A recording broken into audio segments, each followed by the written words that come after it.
Welcome in, everybody, back to another edition of View from the Nest, only here on the Birds of the Gridiron YouTube channel.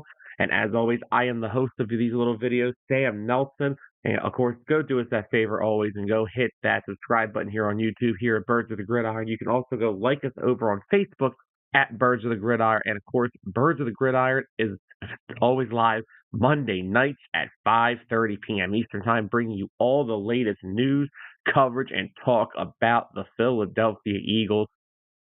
So in last week's video, we basically covered about Nolan Smith. We were talking about how I believe he is down and bound for a breakout season.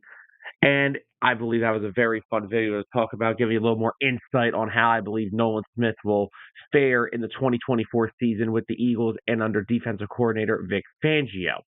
So in this week's episode, it is going to be something that I don't think a lot of other people have really been talking about. And we're going to talk about the possible fit in the Eagles offense and the long-term future of this guy. And that is Eagles tight end Dallas Goedert. Now, this offseason's been a very fun offseason to talk about with the Eagles offense. I mean, yes, Jason Kelsey departed, but you still have a good offensive line under Jeff Stoutland. You still have Jalen Hurts, who is easily one of the best quarterbacks in the NFL. And you still have easily, in my opinion, is the best wide receiver duo in the NFL, and that is A.J. Brown and Devontae Smith. And they, of course, went out and added one of the premier backs in football in Saquon Barkley. But now that leaves a very important question: where does this leave Dallas Goedert in the Eagles offense? Now, Dallas has had a very good career here in Philadelphia. So it's a very interesting thing to talk about. I mean, and a tight end is always a quarterback's favorite player. He is their safety blanket over the middle of the field. He is just they're always reliable. And Dallas Goedert has been for that most of his Eagles tenure. Now, if we bring up here, this is off ESPN. Here's Dallas's career numbers. I mean, he's had a very fine career. I mean, last year was a little bit of an off year with only 592 yards, but he did miss a couple games with that forearm injury. But if we look at 2022, he had 55 catches for 702 yards. The year prior, 2021, he was his career year of 56 catches for 830 yards. The year before that, he had, of course, 524, 607, and 334 yards. But you have to remember, from 2018 to 2020, he was the Eagles' tight end 2 behind Zach Ertz. And, of course, in 2021, he had a breakout year, especially after Zach Ertz was traded to the Cardinals at the deadline. And ever since, he's been a very reliable player. I mean, he's easily the top two. He's one of the best dual threat tight ends when it comes to pass catching and run blocking. I mean, there's not a lot of tight ends in the NFL that do both very well, as good as Dallas. But it's going to be a very interesting fit for Dallas Goedert. Like, where does his targets hampered by the addition of Saquon Barkley and having to get the football to A.J. Brown, to Devontae Smith? Is he the one that's going to be the odd man out here? And another question is going to have to be, what is his long-term future here with his contract coming up after, I believe, the 2025 season? And we'll get into that a little bit later on in the video. But I think Dallas Goedert, first of all, the Eagles came up with a very good scheme for Dallas Goedert in 2021 under Shane Steichen. That Dallas Goedert screen is one of the most lethal plays in the NFL. And last year for Dallas, they didn't run that much. They actually really, in my opinion, just from what I watched, they really struggled. Well, no, let me rephrase that. Brian Johnson really struggled to get Dallas Goedert involved in what was a horrendous Eagles offense when it comes to in terms of play calling and scheming and all that stuff. It was terrible for Dallas Goedert last year. I believe it took him the first 4 weeks. I don't even know if Dallas got the football 3 times. And then they made it their priority in the Rams game to force feed him the football early on, and he ended up having a really good game against the Rams. I think he had over 100 yards, but that was Dallas's best game of the season. Then he got dinged up a little bit, and he ended up just having 500 yards, and the Eagles just really struggled all season to get him the football. And it was just a very down year for Dallas. Honestly, not because it was his fault or anything, just because the Eagles' offense last year was a complete mess.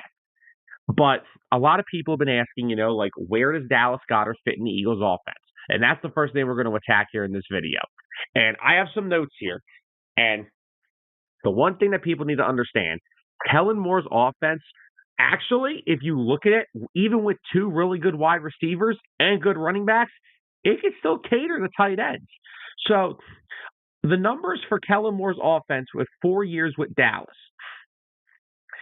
they were pretty solid.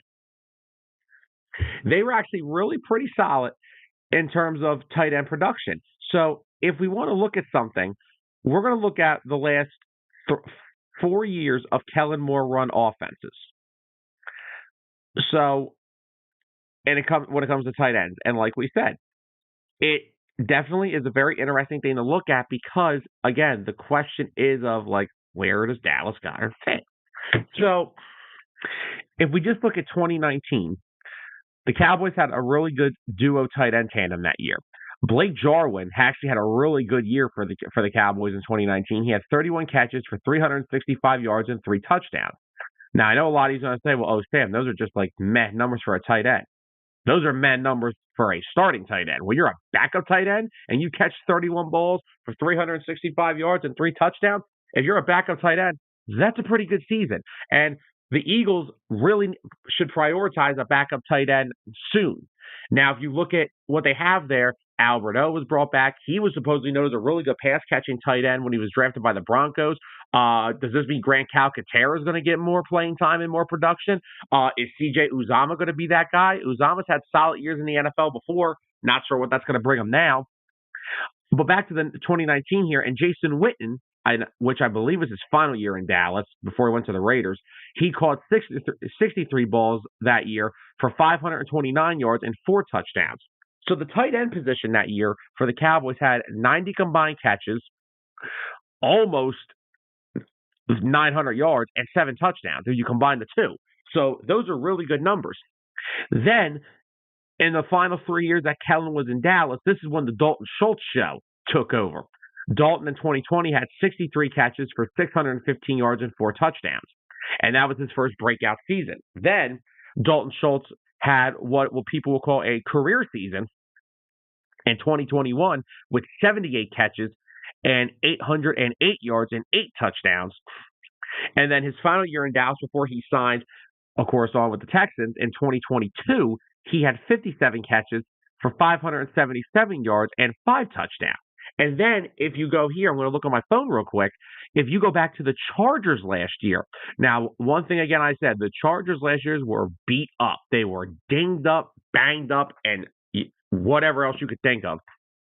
If you look at both of their tight ends, Gerald Everett actually had a pretty fine. Now, look, the tight ends on the Chargers are not compared to the tight ends that the Cowboys had. Neither of these guys are better than Dalton Schultz. Dalton Schultz is in my opinion, one of the more underrated tight ends in football. But if you just look at last year with Gerald Everett, he caught 51 passes for 411 yards and 3 touchdowns. And then behind him, Donald Partham, he actually had a career season. Now, this is not a career season in terms of a lot of yards, but he had 27 catches for 285 yards and 4 touchdowns. So if you look at those numbers that I just spewed between the Chargers and the Cowboys, the tight end position is very pivotal in a Kellen Moore offense. It is still used as that safety blanket over the middle of the field. It takes pressure off of the outside wide receivers like CeeDee Lamb, like guys like that in Dallas, and it will do that here for the Eagles when it comes to guys like A.J. Brown and Devontae Smith, and it'll open up more lanes for Saquon Barkley. This is what I'm talking about this year with the Eagles offense. There are so many players and so many weapons all over the field, you don't know what's going to happen. So the tight end position is a pivotal role here in terms of production for the Eagles and their offense. So I believe Dallas Goedert is actually primed. He could have a really solid year. Like, I am very excited to see what Dallas Goedert brings to the table for the Eagles this year. Now, in terms of Dallas's long-term future in Philadelphia, this is something that has been talked about, I'd say, over the past 2 years, because if we do remember, Zach Ertz and the Eagles, I mean, Zach was 28 years old when they won the Super Bowl. They drafted Dallas Goedert that next year, and Goedert ultimately 3 years later took over the role after Zach was traded. Now, Dallas Goedert's not getting traded because the Eagles are primed to hopefully be in the NFC Championship game this year, and the Eagles are viewing this team to try to get back to the Super Bowl. So Dallas Goedert's not going anywhere. But Dallas is coming up on a contract, and he is sitting right now as the fourth highest paid tight end in the NFL. Of course, he is behind Travis Kelce, who is making $16.5 million. Travis Kelce, I don't think any of us will disagree, is the top tight end in football. I don't even think that is going to be a discussion. TJ Hawkinson, of course, is sitting there at $16.5 million. You have George Kittle, who is making $15 million. And then Dallas sits there at $14.2 million, and he is a free agent after the 2025 season. So it's going to be interesting. Dallas is coming up on a contract. I'm assuming he wants to be up in that $15 million range. So, and now if we just go here and look at over the cap, I mean, there is probably, and then, I mean, you got guys right behind, like Mark Andrews is making $14 million. I'm interested to see what his next deal could be. I mean, you've got guys like Cole Kmet, who is making $12.5. Dalton Schultz is making $12 million a year. Now, and then you have guys like Evan Ingram, who is Dallas Goedert is way better than. In my opinion, on that list, Dallas Goedert actually is better, in my opinion, on the four guys that are at the top, which is Kelce, Hawkinson, Kittle, and Goddard. I don't think Dallas Goedert is that much lesser than TJ Hawkinson or George Kittle. George Kittle is very inconsistent in terms of numbers due to the 49ers offense. So Goddard isn't that far behind Kittle and Hawkinson, in my opinion. Now, ain't no one Travis Kelce. We could agree there. But there are some of these tight ends that are making like 12 to 14 million that are just way lesser than Dallas Goedert. And Dallas is probably coming up on a contract that'll probably exceed anywhere between 16 to 17 million. The problem is there with Dallas Goedert, he is almost 30 years old, and he has had issues in the past staying healthy. He has missed time with injury. Granted, he's usually come back from those injuries, but when you get older, age doesn't help prevent injury. The older you get, sometimes the harder it gets. So I'm very interested to see what happens with Dallas Goedert in that return after 2025. I guess we're going to have to wait and see, but I will keep this in mind for everybody that Dallas Goedert was drafted when Zach Ertz was 28. They've actually waited a couple more years here with Dallas, who is now 30. So that's going to be a very interesting thing, but I think I covered a pretty good topic on how he's going to be utilized within the Philadelphia Eagles offense. So I hope everyone enjoys this video. Have a great rest of your Thursday, guys, and we'll see you guys here next week. And, of course, don't forget, Birds of the Gridiron every Monday, 5:30. Adios, everybody.